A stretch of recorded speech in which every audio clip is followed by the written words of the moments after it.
भजन करते हैं वो अपने लिए करते हैं, समाज के लिए नहीं। हम समाज के इतने ठेकेदार नहीं,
यात्रा में आए हो तो निकलना है।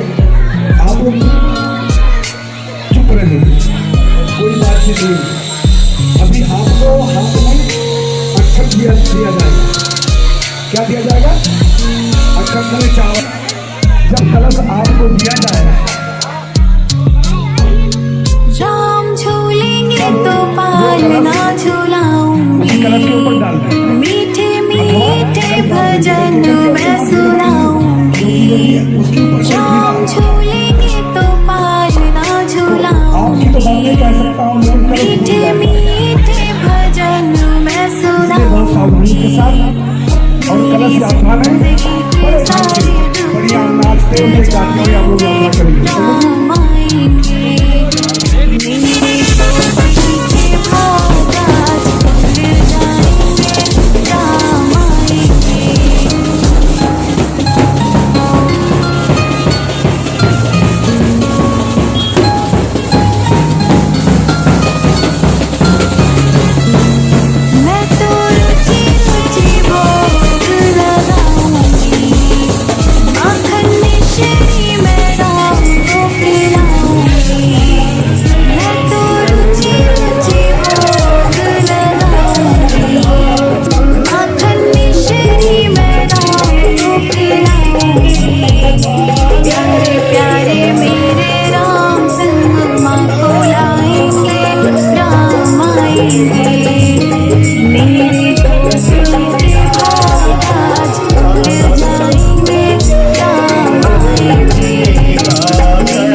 गोपाला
कुछ नहीं।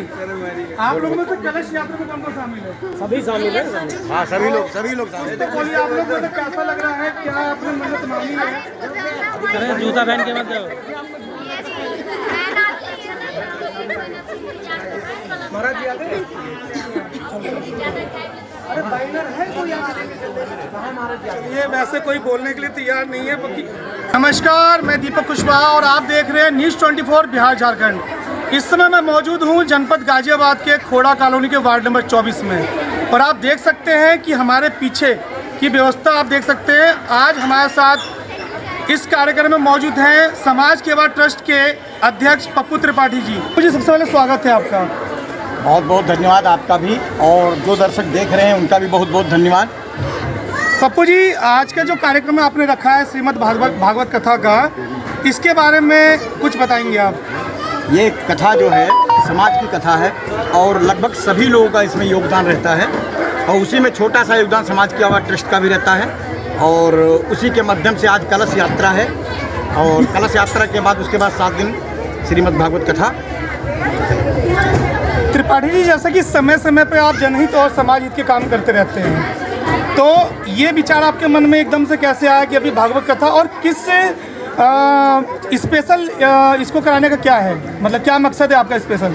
ये कथा आज से नहीं बहुत सालों से चल रही, मेरा ख्याल है कि 41वां कथा है इस समय, और बहुत सालों चल रही। जिस समय खोड़ा कॉलोनी का विकास नहीं हुआ था और बहुत सारा यहाँ कीचड़ था, निकलने में भी दिक्कत होती, उस समय ये कथा बीर बाजार में हुआ करती थी, खाली मैदान हुआ करता था, उस समय भी कथा हुआ करती थी। जब से लगातार ये कथा चलती आ रही है, और सच पूछा जाए तो हमारे गुरु जी जो दीनानाथ शास्त्री जी हैं, महाराज जी हैं, उनके द्वारा सबसे पहले भागवत कथा खोड़ा में शुरू हुई थी। उसके बाद ही सारी कथाएं शुरू हुई। अब तो आज बहुत सारी कथाएं हो रही हैं, लेकिन उस समय सिर्फ एक ही कथा हुआ करती थी जो भक्तिधाम शिव मंदिर के द्वारा होती थी। तो त्रिपाठी जी, कार्यक्रम कितने दिन का है? जैसे कि आज कलश यात्रा है। आज कलश यात्रा है, आज कथा का शुभारंभ होगा, थोड़ी सी कथा चलेगी, उसके बाद 7 दिन तक ये कथा चलेगी, और 7वें दिन भंडारा होगा, और प्रभु के इच्छा अनुसार जो भी हो सकता है उतना बड़ा भंडारा होगा, और सभी लोग प्रसाद ग्रहण करेंगे, उसके बाद समापन विश्राम होगा। हमारे साथ वार्ड नंबर 14 के सभासद CP शर्मा जी भी मौजूद है, जानते हैं उनसे कार्यक्रम के बारे में। सर, स्वागत है आपका। कार्यक्रम त्रिपाठी जी द्वारा कराया जा रहा है, सब जनता के साथ मिलके। वार्ड नंबर 24 और 10 के सभी लोग यहाँ हैं, और ये कार्यक्रम हर साल होता रहा है, इस साल भी बड़े धूमधाम से मनाया जा रहा है। सभी लोगों से मेरा यही कहना है कि सभी लोग अपना समय निकाल के इस कथा में आएँ। जय श्री राधे, जय श्री राधे। जय जय। हमारे साथ मौजूद हैं यहाँ के वरिष्ठ समाज सेवी दयानंद मिश्रा जी। आइए जानते हैं उनसे कार्यक्रम के बारे में। सर, स्वागत है आपका। श्री राधे राधे। श्रीमद् भागवत महापुराण की कथा 2004 से प्रारंभ हुई थी। मानस वेदांत संत सम्मेलन के द्वारा प्रारंभ हुई थी, और जो अनवरत 2004 से लेकर के 2024 चल रहा है, अनवरत कथा चल रही है। इसमें सभी लोगों का सहयोग रहता है, समाज के यूथ भी जुड़े हैं, समाज के भक्त लोग भी जुड़े हुए हैं, और कथा का मुख्य उद्देश्य ये है कि जो कार्यकर्ता कथा का आयोजन करते हैं वो अपने लिए करते हैं, समाज के लिए नहीं। हम समाज के इतने ठेकेदार नहीं, समाज नहीं सुधार सकते, लेकिन कथा सुन करके कम से कम हम तो सुधरे रहे। तो कथा जो सुनने का मुख्य मकसद ये है कि कथा सुनने से आदमी की व्यथा खत्म होती है। हमारे भगवान ने क्या किया, इस देश में आकर के इस समाज में क्या संदेश दिया, उस संदेश के माध्यम से हमको ऊर्जा प्राप्त होती है, और सही मार्गदर्शन पा करके संतों का, और हम लोग अच्छा कार्य करने का प्रयास करते हैं। हम लोग सामाजिक कार्यकर्ता के नाते जो हम सबकी जिम्मेदारी है, उस जिम्मेदारी को वाहन करेंगे। त्रिपाठी जी हैं, CP शर्मा जी हैं, हमारे सोनू भैया जी हैं, ये युवा कार्यकर्ता, इन सबकी हमारे अनिल राय जी हैं, और ये मात्र शक्ति बैठी हुई है। जंगम का संगम बना, प्रयाग बना दिया है लोगों ने आकर के। आज कलश शोभा यात्रा के माध्यम से शुभारंभ होगा और उसके बाद कथा अनवरत 7 दिन चलेगा ज्ञान यज्ञ। उसके बाद भंडारा होगा। आप सबके सहयोग से इस कार्य में पूर्णाहुति के दिन भी आप सभी लोग आमंत्रित हैं। अपने दिन कथा